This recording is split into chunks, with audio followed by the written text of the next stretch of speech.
بسم اللہ الرحمن الرحیم۔ 18ویں روزے کے وظائف آپ کے ساتھ شیئر کر رہی ہوں کہ یہ پہلا جو ہے فجر کی نماز کے بعد 3 مرتبہ سورہ حشر کی یہ ایک آیت ہے جس کو پڑھنا ہے۔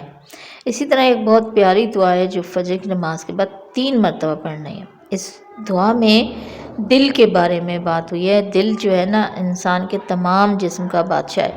ہم ہر بات میں اپنے دل کی ہی بات کہتے ہیں کہ دل نہیں مانتا، دل یہ کہتا ہے، تو اس لیے اس دعا کو ضرور غور اور توجہ سے پڑھیں۔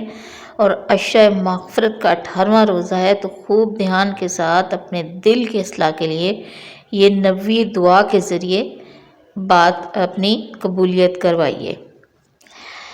اب چلتے ہیں ظہر کی نماز کے بعد ایک آیت ہے، ایک مرتبہ پڑھنی ہے سورہ تحریم کی، اور اس کے بعد ایک مرتبہ یہ دعائے احد الحمدللہ سب کو آتی بھی ہوگی، یہ ہم پڑھتے رہتے ہیں۔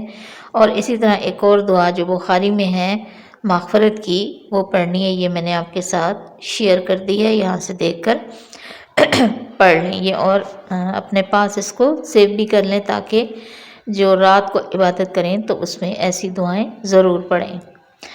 عصر کی نماز کے بعد 100 مرتبہ یہ خوبصورت سی دعا ہے جو حضرت ابن عمر رضی اللہ تعالی عنہ کا بیان ہے کہ حضور پاک صلی اللہ علیہ وسلم ہر مجلس میں 100 بار یہ کلمات پڑھتے تھے۔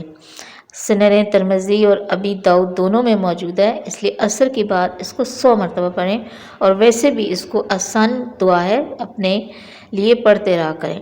پھر دوسری دعا جو ہے عصر کی نماز کے بعد صرف 1 مرتبہ پڑھنی ہے۔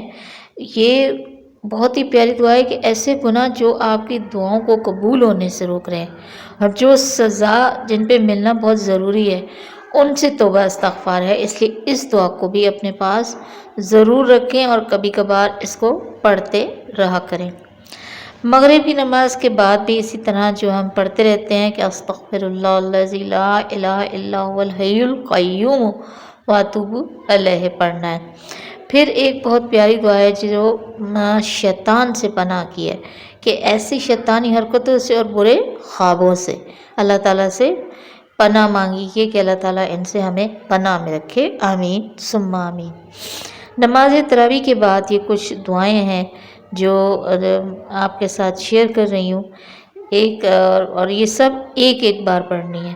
یہ حسن حسین میں بھی ہیں، بخاری اور مسلم دونوں میں یہ دعائیں موجود ہیں۔ الحمدللہ بہت پیاری دعائیں ہیں، ترجمہ بھی لکھا ہوا ہے جس سے آپ کو سمجھنے میں انشاءاللہ تعالی آسانی ہوگی۔